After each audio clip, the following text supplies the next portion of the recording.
puedo comenzar sin. Bueno, no cabe duda que la pandemia de COVID-19 fue un reto y algo espectacular para toda Europa y para todo el mundo. Nuestro hospital, por ejemplo, es un hospital general que tiene 1.200 camas, de las cuales en los periodos de marzo y abril del 2020 llegamos a tener de las 1.200 camas, 1.050 camas, todas para COVID. Tuvimos de transformar todas las camas de otros servicios, de otras especialidades, para transformarlo en COVID.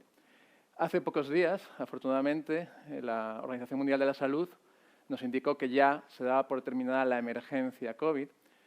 Tras tantos muertos, tras tantas infecciones, tantos retos, mi pregunta es si realmente hemos aprendido algo, si tenemos un aprendizaje y nuestro sistema de salud, que yo creo que en toda Europa, en España me parece que especialmente, pero en el resto de Europa igualmente, estaba ya muy sobresaturado, al menos a niveles públicos. Es un hospital, es un sistema sanitario muy tensionado, a mi modo de ver, con la COVID ha estallado.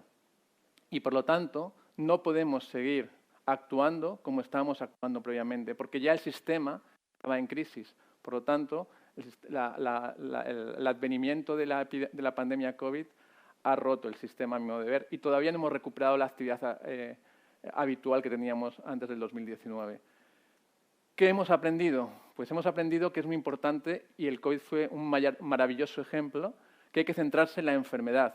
Y, de hecho, esto fue algo, diríamos, hasta exagerado. Todo el hospital, todos los profesionales, para una enfermedad.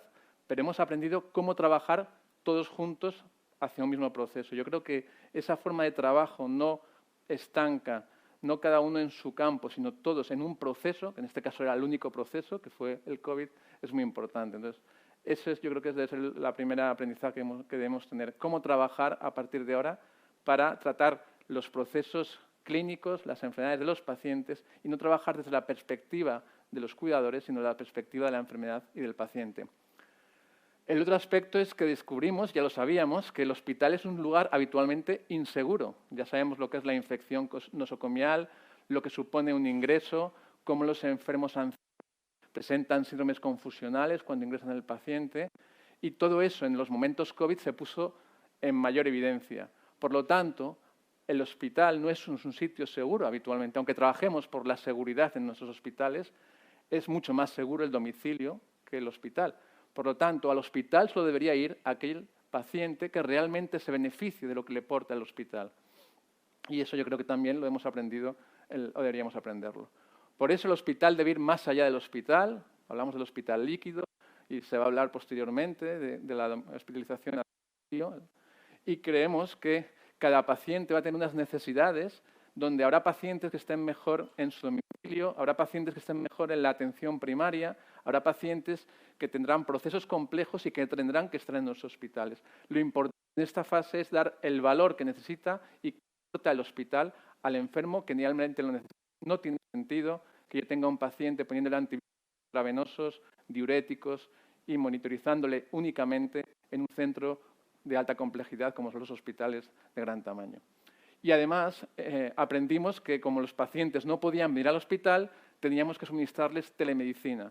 Pero a mi modo de ver, fue una telemedicina urgente, poco pensada y poco desarrollada. Nos queda por pensar y por determinar en cada especialidad, en cada tipo de paciente, cuál es el verdadero beneficio de la telemedicina.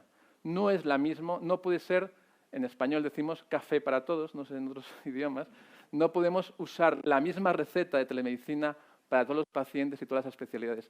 Cada paciente y cada especialista, cada profesional, tendrá que diferenciar en su especialidad, en sus enfermos, cuáles y en qué momento, si es la primera visita, la segunda, la tercera, es la que necesita telemedicina y qué tipo de telemedicina es la más adecuada para cada uno. Y eso debemos aprenderlo también. Nosotros hemos tenido, por ejemplo, una experiencia a partir del COVID con las residencias de ancianos, donde hemos desarrollado un programa de teledermatología.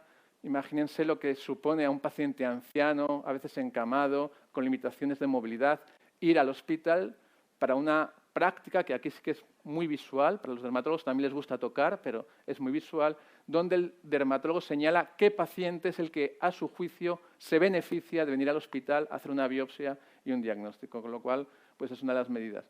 Debemos, por lo tanto, diferenciar en qué momento y en qué patologías la telemedicina va a ser más útil. Y otra cosa que aprendimos en aquellos momentos donde había tanta incertidumbre, donde dábamos tratamientos que no conocíamos su eficacia, la cloroquina, antibióticos de eficacia no probada. Nosotros hicimos un equipo con los estudiantes de medicina que estaban acabando el curso y que no podían hacer otra cosa, empezaron a meter datos en las bases de datos sobre todos los pacientes que teníamos para obtener evidencias. Gracias a eso creamos una cohorte de pacientes con información clínica y hemos tenido pues, algunos papers, algunos artículos sobre el manejo de esta enfermedad. Pero eso mismo que en aquel momento se vio necesario porque había mucha incertidumbre, ¿por qué no seguir ya cuando hacemos muchas prácticas hoy en día que no aportan valor y que seguimos sin determinar su verdadero valor y que no nos paramos a pensar si esa práctica que hacemos habitualmente ofrece utilidad? Por eso hay que generar datos y, sobre todo, interpretar datos. Y luego lo que descubrimos es que siempre hablamos, y llevamos muchos años hablando de medicina centrada en el paciente, pero es momento también de hablar de la medicina centrada en el profesional. Si no cuidamos a nuestros profesionales, no podremos hacer nada. Si no tenemos profesionales cuidados, estos profesionales no van a poder cuidar de los pacientes. Podemos tener la mejor tecnología, podemos tener los mejores profesionales, el mejor circuito, el mejor proceso.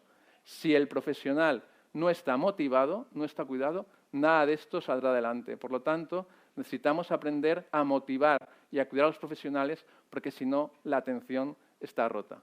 Y eso es muy importante.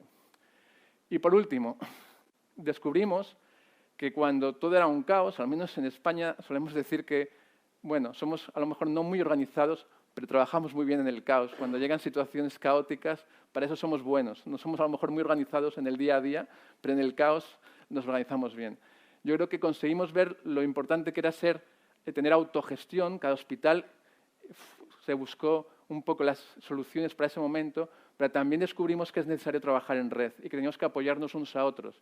Y eso pues, es muy importante. Es la autogestión, pero con la conexión entre hospitales y entre centros. Y también fue la primera vez donde, al menos en España, hubo una muy buena colaboración entre la asistencia pública y la privada.